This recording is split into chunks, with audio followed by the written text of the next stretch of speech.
আল্লাহ পাক রব্বুল আলামিন জানিয়ে দেন বান্দারি, ইয়া ইবাদিয়াল্লাযীনা আসরাফু আলা আনফুসিহিম লা তাকনাতু মির রাহমাতিল্লাহ। ও বান্দা, তুমি যা কিছু করো, যত গুনাহ তোমার দ্বারা হয়ে যাক, তুমি আল্লাহর রহমত থেকে কখনো নৈরাশ হয়ে যাইবা না।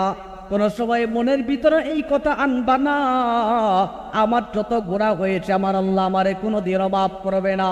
আমি যতগুলো অন্যায় করেছি আমার সমাজবাসী আমারে মাফ করে নাই, যেহেতু আমার পরিবার আমার অন্যায়গুলো মাফ করে নাই, আমার আল্লাহ বুঝি আমারে মাফ করবে না। বান্দা, কখনো মনের ভিতরে এইটা আনবা না, বরঞ্চ তুমি কি করবা, যখন তোমার দ্বারা গুনাহ হয়ে যাবে, যখন তোমার দ্বারা নাফরমানি হয়ে যাবে, যখন তোমার দ্বারা অন্যায় হয়ে যাবে, বান্দারে একমাত্র তওবা করবা কার কাছে? আরো জোরে বলেন না, কার কাছে? আল্লাহ পাক রব্বুল আলামিন জানিয়ে দেন বান্দারি, তুই যখন অন্যায় করিস, অবিচার করিস, জুলুম করিস, তোর সমাজের মানুষগুলা তোর নামে বিচার ডাকে, তোর পরিবার পরিজন তোর নামে বিচার ডাকে, রাষ্ট্র তোর নামে বিচার ডাকে, থানার পক্ষ থেকে তোর নামে বিচার ডাকে, চেয়ারম্যান মেম্বার তোর নামে বিচার ডাকে। আমি আল্লাহ পাক রব্বুল আলামিন এমন একজন মালিক, তোর গুনাহগুলা প্রত্যেকটা মুহূর্তের মধ্যে আমি আল্লাহ পাক রব্বুল আলামিন দেখে। রুমের মধ্যে দরওয়াজা লাগায়া গুনাহ করা সেগুলো আমি আল্লাহ দেখে, প্রকাশ্যে গুনাহ করিস ওগুলো আমি আল্লাহ দেখে, তোর মা যেগুলো দেখে না আমি আল্লাহ ওগুলো দেখে, তোর বাবা যেগুলো দেখে না আমি আল্লাহ ওগুলো দেখে, তোর সমাজের মানুষগুলা তোর যে গুনাহগুলা দেখি না আমি আল্লাহ পাক রব্বুল আলামিন ওই গুনাহগুলা দেখে, কিন্তু আমি আল্লাহ ওগুলো প্রকাশ করে দেই না। কারণ কি জানোস নি বান্দা, আমি আল্লাহ পাক রব্বুল আলামিন যদি তোর গুনাহগুলা প্রকাশ করে দিতাম, সমাজের মধ্যে তুই মুখ দেখাইতে পারতি না, চেহারা দেখাইতে পারতি না, সমাজে চলতে পারতি না। আমি আল্লাহ পাক রব্বুল আলামিন তোর গুনাহগুলা ক্ষমা কইরা দেওয়ার জন্য আমি রব তোর যাবতীয় গুনাহগুলা গোপন রাইখা দেই। সুবহানাল্লাহ পড়েন। এই জন্য বান্দা যখন হতাশ হয়ে যায়, আমার গুনাহগুলা কি আমার মালিক মাফ করবে? আল্লাহ পাক রব্বুল আলামিন জানিয়ে দেন বান্দা, মাফ করার জন্য, মাফ চাওয়ার জন্য একটা অপশন আছে। বলেন না কয়টা অপশন? একটা অপশন আছে। আল্লাহ পাক রব্বুল আলামিন সূরা তাহরিমের মধ্যে জানিয়ে দেন, ইয়া আইয়ুহাল্লাযীনা আমানু তুবু ইলাল্লাহি তাওবাতান নাসুহা। আল্লাহু আকবার। আল্লাহ পাক রব্বুল আলামিন জানিয়ে দেন বান্দারে, যখন তোর দ্বারা অন্যায় হয়ে যাবে, গুনাহ হয়ে যাবে, ইয়া আইয়ুহাল্লাযীনা আমানু, হে ঈমানদার যারা আছো, যারা আমি আল্লাহর প্রতি ঈমান এনেছো, তুবু ইলাল্লাহ, তোমরা একমাত্র তওবা করবা কার কাছে? বলেন না, আরো জোরে বলেন না, কার কাছে? যখন গুনাহ হয়ে যাবে, তুবু ইলাল্লাহ, বান্দা যখন তোর দ্বারা কোনো গুনাহ হয়ে যাবে আল্লাহর কাছে তওবা করবা। কেমন তওবা করবা? আল্লাহ জানিয়ে দেন, তাওবাতান নাসুহা। এই তওবাটা হবে প্রকৃত তওবা। কেমন তওবা হবে এইটা? ও বান্দা খুব ভালো করে বুঝবা। আমরা তো অন্যায় বলে খালি বলি তওবা তওবা তওবা তওবা, এটার নাম তওবা না। বান্দা যখন গুনাহ হয়ে যাবে, অন্যায় হয়ে যাবে, বান্দা যখন নাফরমানি করে ফেলবে, বান্দা চোখ দিয়ে টপ টপ করে পানি ফেলতে আরম্ভ করবে, নামাজের মধ্যে দাঁড়ায়া যাবে, আল্লাহর কাছে দাঁড়ায়া বলবেন, আল্লাহ আমার গুনাহগুলো আপনি চাইলে প্রকাশ করে দিলে দিতে পারতেন, আমার গুনাহের কারণে আপনি চাইলে আমার রিজিক বন্ধ করে দিতে পারতেন, আমার গুনাহের কারণে আপনি যদি চাইতেন সূর্যের আলো আমার জন্য বন্ধ করে দিতে পারতেন। পারতেন কি পারতেন না? বলেন, আরো জোরে বলেন, পারতেন কি পারতেন না?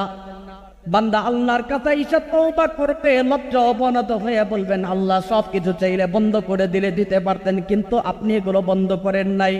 রব গো, আমি আপনার নাফরমানি করার কারণে আপনি যদি আপনার দরবার থেকে আমারে বের করে দেন, আমি গুনাহগারের যাবার মতন আর কোনো জায়গা নাই। আমি গুনাহগার কারে আল্লাহ বলে রাখবো? আমি এই গুনাহগার কোন আল্লাহকে সিজদা করব? আপনি তো একজন আল্লাহ, আপনি তো একজন মাত্র মালিক। আমি তওবা করতেছি আল্লাহ, আমি আর কোনোদিন গুনাহ করব না, আর কোনোদিন অবাধ্য হব না। রব্বে কারীম সিজদার মধ্যে পড়ে গেলাম, আপনি আমার গুনাহগুলারে মাফ কইরা দেন। আল্লাহ পাক রব্বুল আলামিন জানায়া দেন, বান্দারি তুই তওবা করার সাথে সাথে সাথে সাথে আমি রব তোর তামাম জিন্দেগির সব গুনাহগুলা মাফ করে দিলাম। সুবহানাল্লাহ।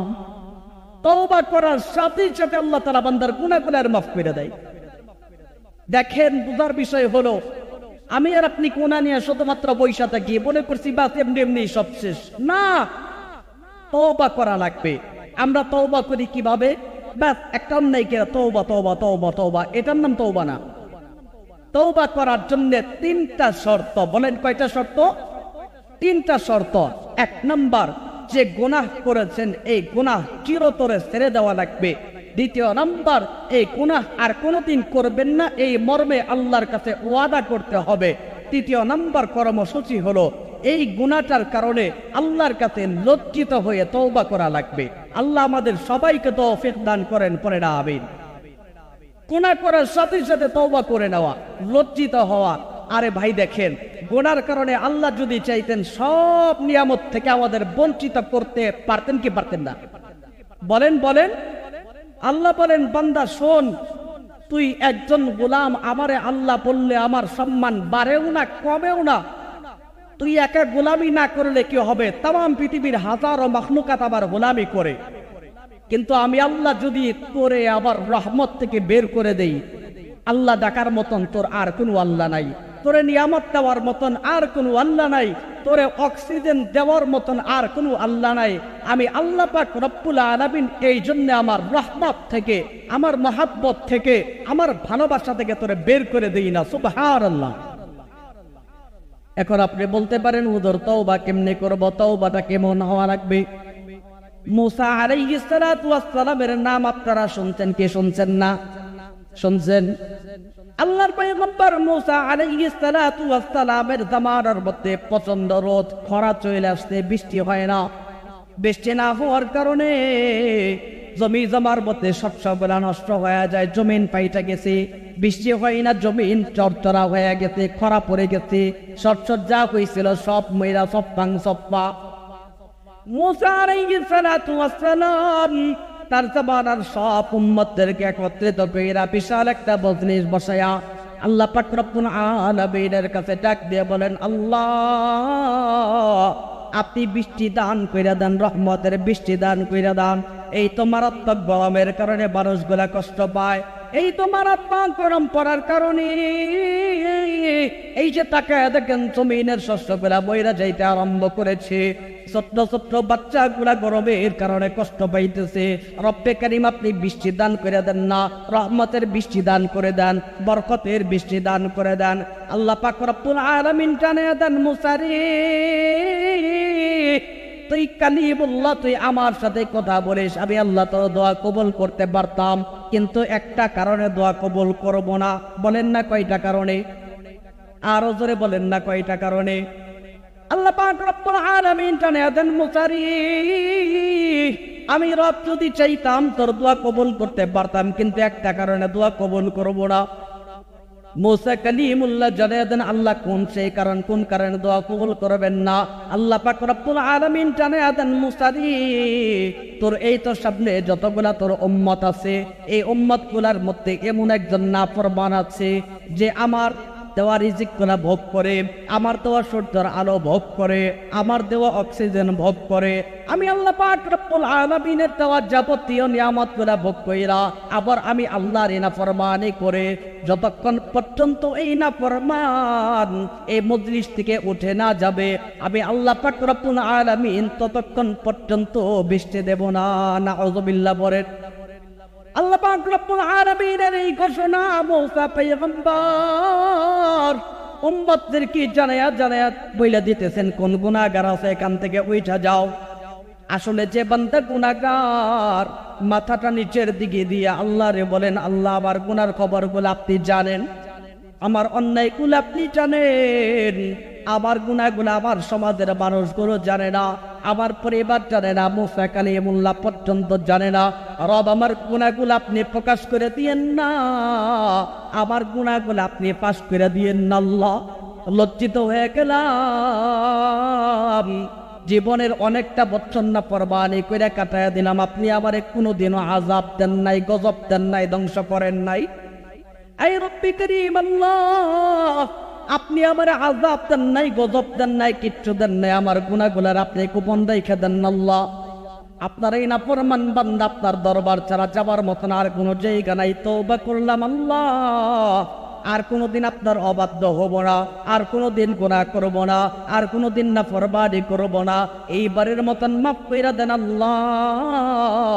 হঠাৎ করে মুসা পয়গম্বর তাকায়া দেখে আকাশটা কালো হয়ে গেছে, পড়েন না সুবহানাল্লাহ, আরো জোরে করেন না সুবহানাল্লাহ। মুসা পয়গম্বর তাকায়া দেখে আসমানটা কালো হয়ে গেছে, মুষলধারে বৃষ্টি পড়তে আরম্ভ করে দিয়েছে। মুসা আল্লাহকে ডাক দিয়ে বলেন, আল্লাহ আপনি বললেন বৃষ্টি দিবেন না, আবার বৃষ্টি দিলেন কি জন্যে? মানুষ তো আমারে মিথ্যাবাদী মনে করবে। আল্লাহ পাক রব্বুল আলামিন টানে দেন বান্দারি, যে বান্দার জন্য আমি বৃষ্টি বন্ধ করে দিয়েছিলাম, এই বান্দা মজলিসের মধ্যে বৈশা এমন ভাবে তওবা করেছে, আমি আল্লাহ ওই বান্দার কারণে বৃষ্টি দান করে দিলাম। সুবহানাল্লাহ। এই জন্য আপনাদের কাছে বলতে চাই, তওবা করলে প্রকৃত তওবা করা লাগবে, বিশুদ্ধ তওবা করা লাগবে। গুনার কারণে হতাশ হয়ে বসে থাকা যাবে, গুনার কারণে হতাশ হয়ে বসে থাকা যাবে না। আল্লাহ পাক রব্বুল আলামিন এই জন্য কোরআন হাকিমের মধ্যে জানায়া দেন, ইয়া ইবাদিয়াল্লাযীনা আসরাফু আলা আনফুসিহিম লা তাকনাতু মির রাহমাতিল্লাহ। ও বান্দা, যত গুনাহ হয়ে যাক, যত অন্যায় হয়ে যাক, আমি আল্লাহর রহমত থেকে নিরাশ হয়ে যাও না। ইন্নাল্লাহা ইয়াগফিরুয যুনুবা জামিআ, নিশ্চয় আল্লাহ পাক রব্বুল আলামিন তোমার জিন্দেগীর যাবতীয় গুনাহগুলোরে মাফ করে দিবে। সুবহানাল্লাহ। ইন্নাহু হুয়াল গফুরুর রহিম, নিশ্চয় আল্লাহ পাক রব্বুল আলামিন ক্ষমাকারী, দয়াশীল। সুবহানাল্লাহ। এখন আপনি বলবেন, হুজুর তওবা করলে কি পুরস্কার পাবো? প্রশ্ন আসে কি আসে না? নবীজি সাল্লাল্লাহু আলাইহি ওয়া আলা আলিহি ওয়াসাল্লাম হাদিসের মধ্যে জানায়া দেন, আত্তাইবু হাবিবুল্লাহ, যেই বান্দাগুলো গুনাহের পরে আল্লাহর কাছে তওবা করে, এই বান্দাগুলো আল্লাহর বন্ধু হয়ে যায়। সুবহানাল্লাহ।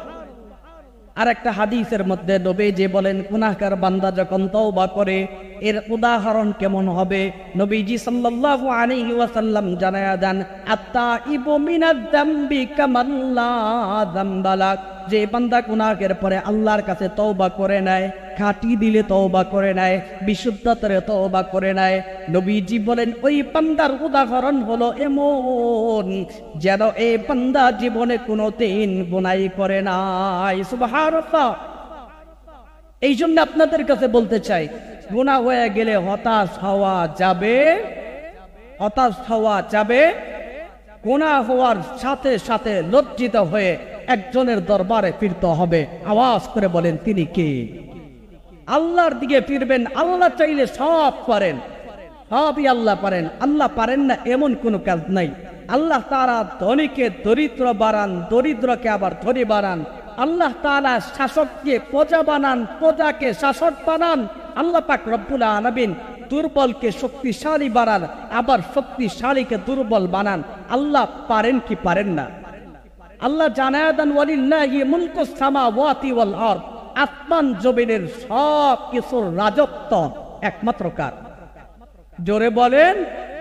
সব কিছুর রাজত্ব যদি আল্লাহর হয়, চূড়ান্ত ভাবে আমরা ফিরবো তার দিকেই। আল্লাহ তাআলা আমাদের সবাইকে পরিপূর্ণভাবে আল্লাহর দিকে ফিরবার তৌফিক দান করেন। সবাই পড়েন আমিন।